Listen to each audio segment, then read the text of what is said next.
হে hi guys কিন্তু আমি মনে হয় 4 নম্বর না 5 নম্বর বার ভয়েস ওভার লাগাইলাম। মানে একদিন আসছিল আমার বইনের পানের খিলি আর একটা ভিডিও মনে হয় 2 মাসে হয়ে গেছে করার।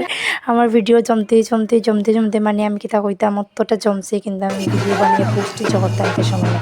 তো যেটাও আমরা পানের খিলি লইয়া বেরিয়েছি আর পানের খিলি লইয়া বেরিয়ে দেখি যে মানে আমরা মাত্রা বেরিয়ে গেছি না, আমরা এখনো রেডি হওয়া আসলাম। রেডি ইয়া দেখতে দেখি তারা সবই বেরিয়ে গেছেন গিয়া। তারপরে আমরা একটু লেটেই বেরিয়েছি, মানে সব যাওয়ার মানে অলরেডি তারা উঠে গেছে মানে গেছেন গিয়া। তারপরে দিকে আমরা বেরিয়েই গাইজ ফিলিক্স মারলাম, কারণ গাইজ আমি শাড়ি লাগাইছি শাড়ি। আর একটা নারীর একটা শাড়ি লাগানোর পরে কিতা যে লাগে কি বলবো। আর এই যে গাইজ এই মানে আমরা এখানেই ব্লগ বানানো শুরু করে দিয়েছিলাম গাইজ। আইয়া দেখি মাথাটা পূজা উজা করা। আর আমার গাইস মাইক নাই, যার কারণে আমি প্রপারলি সাউন্ডটা অ্যাড করতে পারি না, বুঝছো। আমার গলার মাইক দিয়েই কাফি, তার লেগে আমি ভাবি আচ্ছা ওই বকই বাত নেই। এত নাচছি এত এনজয় করছি, সবটা ক্লিপ নিতে পারছি না। বাই।